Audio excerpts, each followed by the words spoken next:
Ricky, Rahul. Hi Ankita, good morning. Good morning. രാത്രി താനയച്ച ഭക്ഷണമില്ലേ, ഒരു രക്ഷ ഉണ്ടായിരുന്നില്ല. ആരെങ്കിലും എന്നെ സിറ്റിയിലേക്കൊന്ന് ഡ്രോപ്പ് ചെയ്യോ? അവിടെ നിന്ന് നീ എയർപോർട്ടിലേക്ക് എങ്ങനെ പോകുന്നത്? ക്യാബിൽ പോയിക്കോളാം. റിക്കി, നീ അങ്കിത ഒന്ന് ഡ്രോപ്പ് ചെയ്യ്.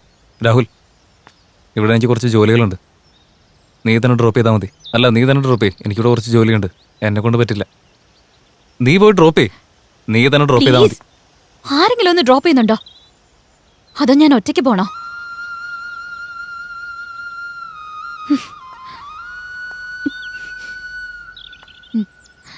ഒന്നുകിൽ നമ്മളെ സ്നേഹിക്കുന്നവരുടെ കൂടെ നിൽക്കണം, അല്ലെങ്കിൽ നമ്മളെ സ്നേഹിക്കുന്നവരുടെ കൂടെ നിൽക്കണം. അവസാനം വരെ അതിനൊരു ക്ലാരിറ്റി ഉണ്ടായില്ല.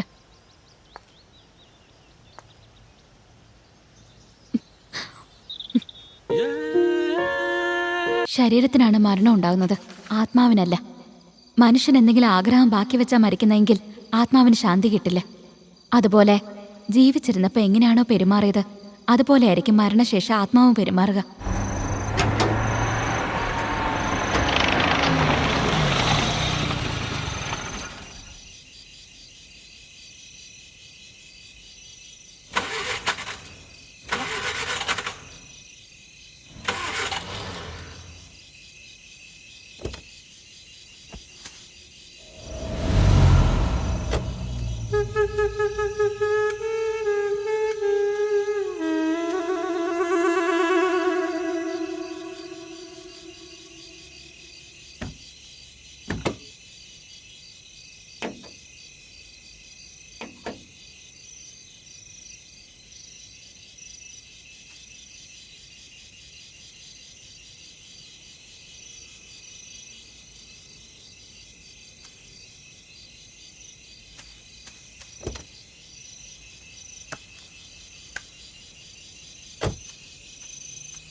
അതുപോലെ എവിടെ വെച്ചാണ് ഒരാൾ മരണപ്പെടുന്നത്, ആ സ്ഥലത്ത് ആ ആത്മാവിന് ശക്തി കൂടുതലായിരിക്കും.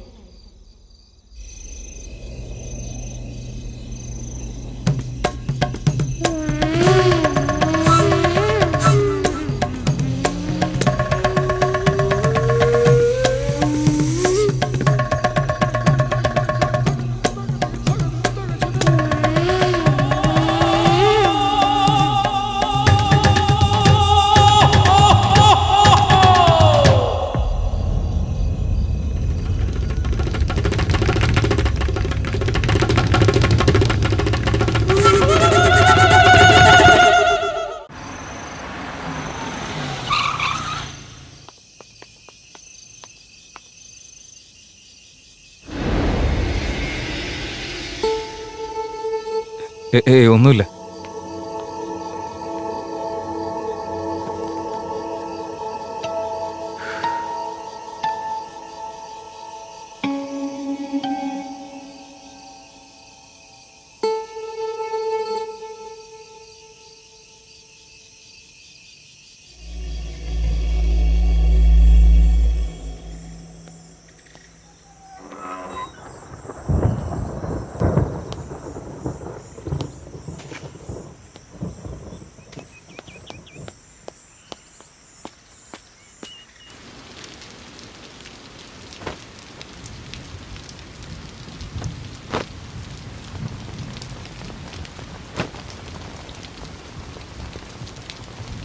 Excuse me.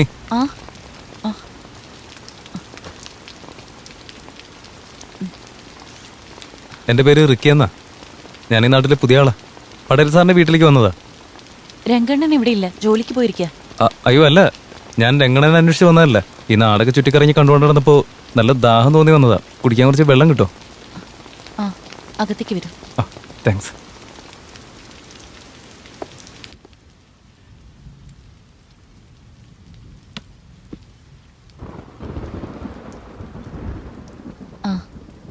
വെള്ളം. Thank you.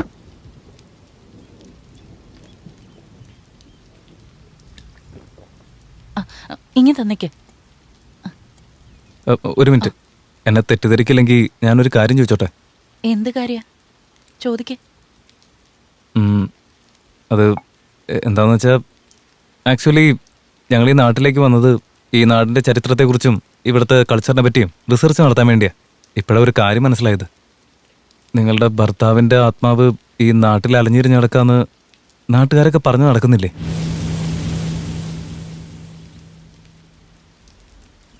ഏയ് ഐ എം സോറി. നിങ്ങളെ വിഷമിപ്പിക്കാൻ വേണ്ടി ഞാൻ പറഞ്ഞതല്ല. അങ്ങനെ ഒരു ആഗ്രഹം എനിക്കില്ല. സാരമില്ല, വിട്ടുകള. ഞാൻ ഇറങ്ങാം. ഒരു നിമിഷം.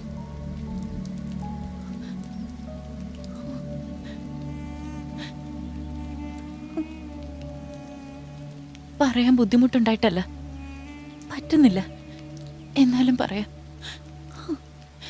വിധവയാണെന്നുള്ള അപമാനത്തിന്റെ നിഴലില് കുത്തി നോവിച്ചുകൊണ്ടിരിക്കുന്ന ജനങ്ങളുടെ ഇടയിൽ ഇത്രയും കാലങ്ങൾക്ക് ശേഷം നീ മാത്രം എൻ്റെ അടുത്ത് വന്ന് സ്നേഹത്തോടെ സംസാരിക്കുന്നത്. എൻ്റെ ഉള്ളെന്താണെന്ന് മനസ്സിലാക്കാൻ നിനക്ക് മാത്രമേ സാധിച്ചുള്ളൂ. ഞാനിതൊക്കെ പറയുന്നത് കൊണ്ട് നിങ്ങൾക്ക് എന്തെങ്കിലും ഒരു ഗുണം ഉണ്ടാവുമെങ്കിൽ ഞാൻ പറയാൻ തയ്യാറാ. എൻ്റെ ഭർത്താവ് മരിച്ച ശേഷം അതുപോലൊരു സ്നേഹം പിന്നീട് അനുഭവിച്ചത് മന്മഥന്റെ അടുത്ത് നിന്നാ.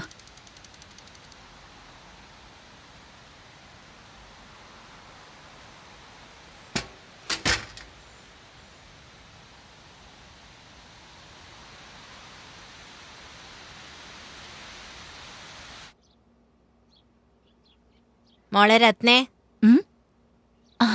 ഓ സരോജിനി ചേച്ചിയോ, എന്താ വിശേഷിച്ച്? സുഖമായിട്ടിരിക്കുന്നോ?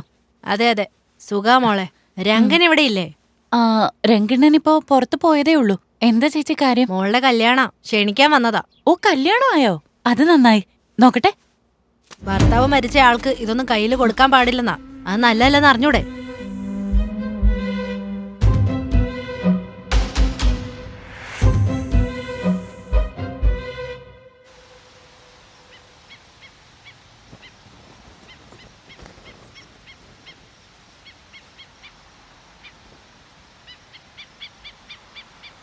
രതി,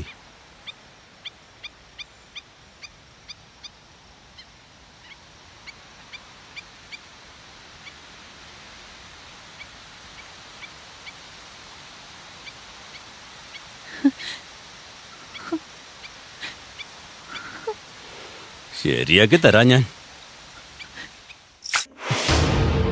മന്മത നിക്കടാ അവിടെ.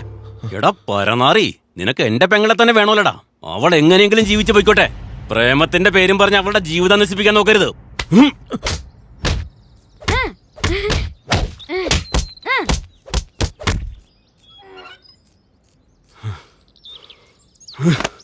അവന്റെ ഒരു പ്രേമവും മണ്ണാങ്കട്ടെ.